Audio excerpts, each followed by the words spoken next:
முனிஷ் வாடா முனிஷ்.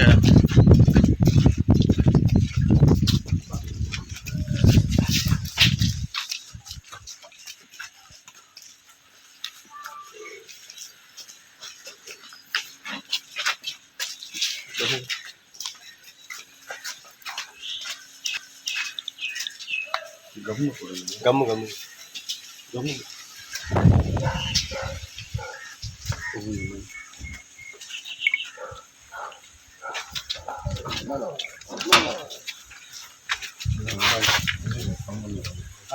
சரி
பின்னாடி வர சொல்லிடுறேன் சார். வராங்க சார். அவ்வளோதான் சார் இருக்கு. அவ்வளோதான் சார்.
பாதுகாவலன் துப்பாக்கி இருக்கும்போது துப்பாக்கியை விட கூறும்போது துப்பாக்கியையும் பறிமுதல் செய்திருக்கிறார்கள். துப்பாக்கி காவலாளி காவலாளி துப்பாக்கியை வைத்துக் கொண்டு காவலர்கள்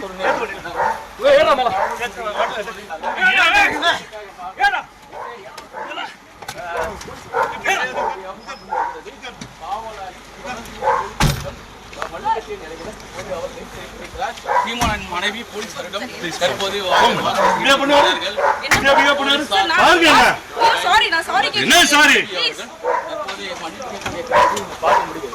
காவலாளி காவல் ஆய்வு போது அவர்கள் தடுத்து நிறுத்தினால இப்போது காவலாளி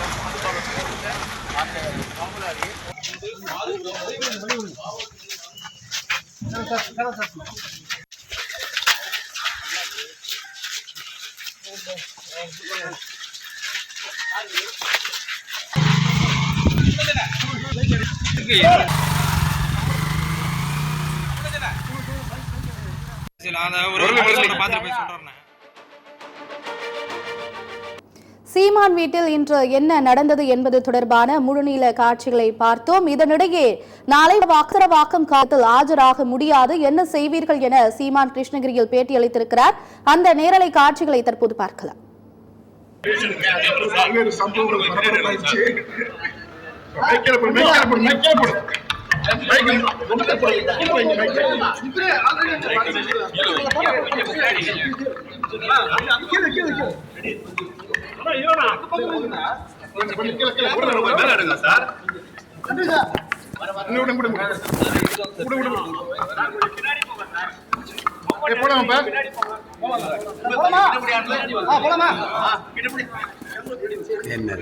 நாளை காலை 11 மணிக்கு நீங்க வளசரவாக்கம் காவல் நிலையத்துல ஆஜராகணும்னு சொல்லி உங்க வீட்டுல 11 கண்டிஷன்ஸோடைய சம்மன் ஒட்டப்பட்டிருக்கு.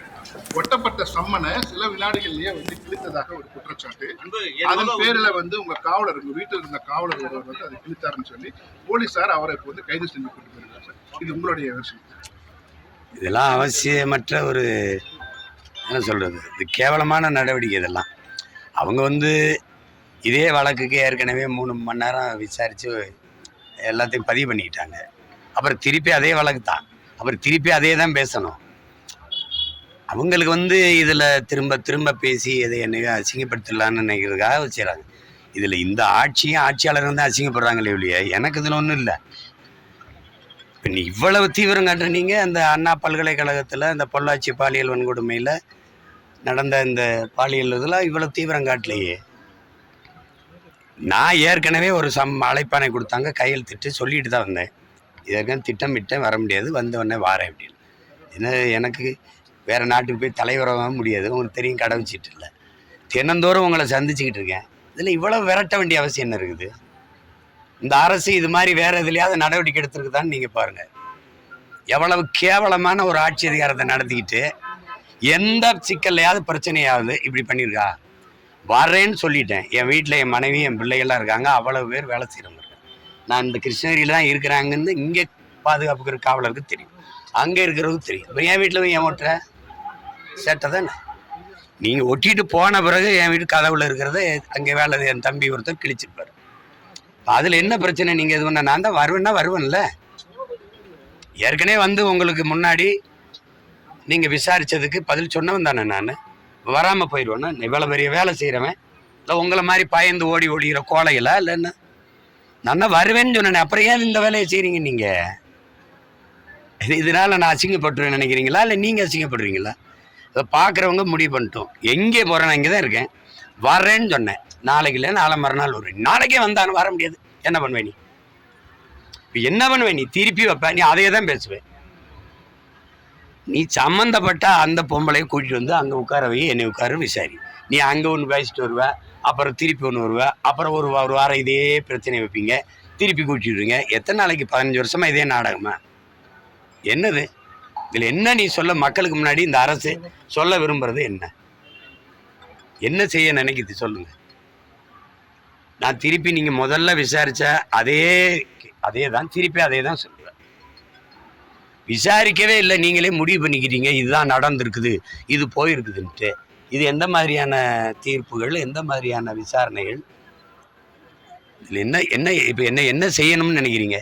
நீங்கள் எதுவும் செய்ய முடியாது. நீங்கள் சும்மா இப்படி போட்டு இப்படி அசிங்கப்படுத்தி நீங்கள் இவ்வளோ நேரம் ஒரு கேள்வி கேட்க நான் ஒரு பதில் சொல்ல, இது மாதிரி தான் செய்யலாம்.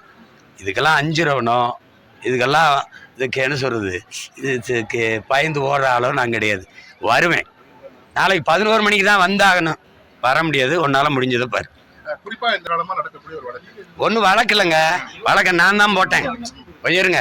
வழக்கு இல்லை, அது சும்மா அவ்வப்போது அவதூறா ஒரு புகார். அந்த அம்மா திமுக ஆட்சிக்கு வரும்போது வரும். அம்மையார் ஜெயலலிதா 10 ஆண்டுகள் ஐயா எடப்பாடியெல்லாம் ஆட்சியில் இருந்தபோது ஏன் வரல? இவங்க வரும்போது வருவாங்க, குறிப்பாக தேர்தல் வரும்போது வரும். என்னை சமாளிக்க முடியலன்னா அந்த அம்மாவை கூட்டி நிறுத்திடுவாங்க.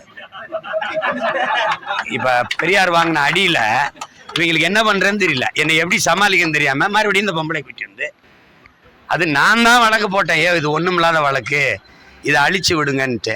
அங்கே இருந்த ஒரு மகான் அவர் இவரை இதில் இல்லை விசாரிக்க வேண்டும், விசாரிச்சுட்டுல தீர்ப்பு எழுதணும். இதெல்லாம் நடந்திருக்குன்னு சொல்லிட்டு தீர்ப்பு எழுதுனா விசாரணை எப்படி நடக்கும்? எந்த மாதிரி நாடு, எந்த மாதிரி சட்டங்கள், எந்த மாதிரி மன்றங்கள் எந்த மாதிரி நீதிகள்ங்கிறத நீங்கள் தான் பார்க்கணும். விசாரிக்கணும். விசாரித்து அவங்க தரப்பில் இருக்கிற புகார் கொடுத்துருக்க குற்றச்சாட்டுகளுக்கு சான்று கேட்கணும். அதெல்லாம் சான்றுபடி நிரூபித்த பிறகு தான் இது குற்றம் நடந்திருக்கா இல்லையான்னு முடிவுக்கு வரணும். நீங்கள் அது எதுவுமே செய்யாமல் நினைக்கும் போதெல்லாம் அந்த பொம்பளை கூட்டி வர வேண்டியது, சத்த இது பண்ணது, என்னை சமாளிக்க முடியலன்னா இப்படி ஒரு நாடகத்தை போட வேண்டியது. நானும் இந்த நாடகத்தை பார்க்கத்தான் போகிறேன். இது என்ன நடக்குதுன்னு பார்க்கத்தான் போகிறேன். நீங்களும் பார்க்கத்தான் போகிறீங்க. நாளைக்கு தருமபுரியில் கலந்தாய்வு. நான் வருவேன். அந்த வலசரவாக்கம் காவல் நிலையம் அங்கே தானே இருக்கும். நான் இங்கே தானே இருப்பேன். இப்போ என்ன அவசரம்னு சொல்லு. அவசர அவசரமா நீ வந்ததுன்னு வர முடியாது, என்ன பண்ணுவேன்?